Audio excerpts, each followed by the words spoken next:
শুভেচ্ছা বন্ধুরা। ডক্টর ইউনূস সুদখোর মহাজন বললেন মামুনুল হক, আমরা দেখব ভিডিওটি।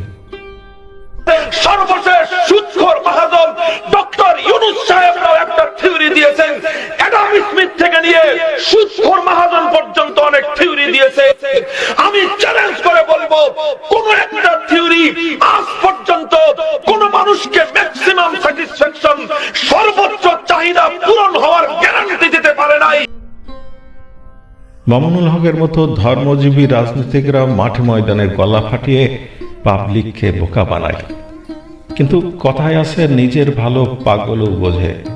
এই সব মোল্লারা এমন পাগল যে নিজের ভালো ছাড়া কিছুই বোঝে না। মামুনুল হক ডক্টর ইউনূসকে সুদখোর মহাজন বলে ভাগাড়ে বসে গলা ফাটাতেন। এখন সেই সুদখোরকেই দেশের প্রধান বানিয়েছেন তাদের স্বার্থে। তাই সুদখোরের নেতৃত্বেই চলতে হবে এবং তিনি যা বলবেন তার নির্দেশ পালন করতে হবে। সারা বিশ্বে মার্কিন শক্তির সাথে বন্ধুত্ব জিহাদি জঙ্গিদের। তারা চোর পুলিশ খেলা করে সারা বিশ্বে মানুষকে তামাশা দেখায়।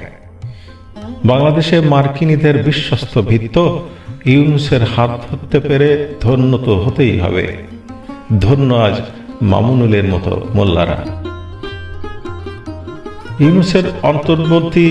ইউনূসের অন্তর্বর্তী সরকারের আইনের শাসন নিয়ে দুটি কথা। মানুষের মনে অনেক প্রশ্ন হয়তো জাগছে, আমাদেরও মনে অসংখ্য প্রশ্ন। উত্তর হয়তো অনেকগুলো জানি আমরা, আবার অনেকগুলো জানি না। বন্ধুরা, প্রশ্ন জড়ো করুন, আবার উত্তর খোঁজার চেষ্টা করুন। এতদিনে অনেক কিছুই পরিষ্কার।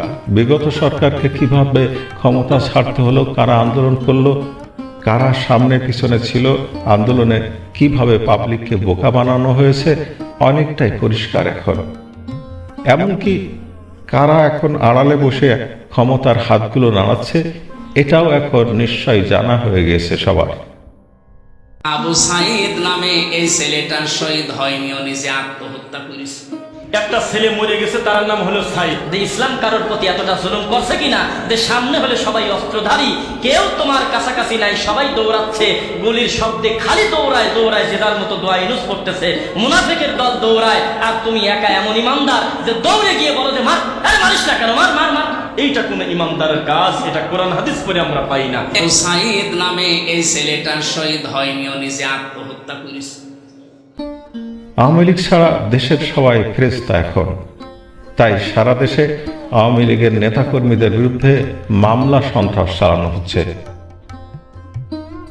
তাহলে দেশের সব থানা পুড়িয়ে দেওয়া, পুলিশের পিটিয়ে হত্যা করা, থানার অস্ত্র গোলাবারুদ লুট, গণভবনে হামলা লুট, সংসদ ভবনে হামলা লুট, 32 নম্বর বঙ্গবন্ধুর বাড়িতে অগ্নিসংযোগ লুট, বঙ্গবন্ধুকে অবমাননা ও সংখ্যালঘু নির্যাতন, তাদের বাড়িঘরে হামলা লুট, আওয়ামী লীগ নেতাকর্মীদের হত্যা, তাদের বাড়িঘরে অগ্নিসংযোগ লুট, এইসব সন্ত্রাসী ও জঙ্গি ঘটনার দায়ে রাষ্ট্র কি একটি মামলাও করেছে, নাকি একজন ব্যক্তিকেও গ্রেপ্তার করেছে?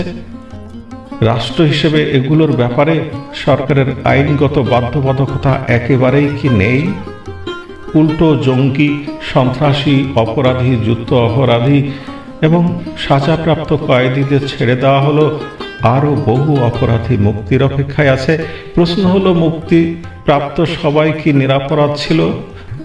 মুক্তিপ্রাপ্তদের 50% ব্যক্তি যদি অপরাধী হয়ে থাকে, এগুলোর দায় নিশ্চয়ই সরকারের। তাহলে বলতে পারি, সেনাপ্রধান 5 আগস্ট বলেছিলেন দায়িত্ব আমি নিয়েছি, শৃঙ্খলা ফিরিয়ে আনা হবে। এখনো সেনাবাহিনী মাঠে আছে, সুতরাং সেনাবাহিনীকেও দায় নিতে হবে, কোনোভাবেই দায়িত্ব এড়ানো সম্ভব হবে না। কথা হলো, অন্যজন অধম ছিল বলে আমি উত্তম হব না কেন? আরও একটি কথা, সারা দেশে বন্যায় ক্ষতিগ্রস্ত মৃত্যুর সংখ্যা গাজী গ্রুপের চেয়ে কম। বন্যায় মৃত্যু 26 জনের, আর গাজী গ্রুপের ফ্যাক্টরির ভেতরে মৃত্যু 12 শতাধিক শ্রমিক। বন্যায় ক্ষতি 500 কোটি টাকা, আর গাজী গ্রুপের ফ্যাক্টরিতে আগুন লাগিয়ে ক্ষতি 20,000 কোটি টাকারও বেশি। বন্যা নিয়ে হাহুতাশ হচ্ছে, নিউজ হচ্ছে।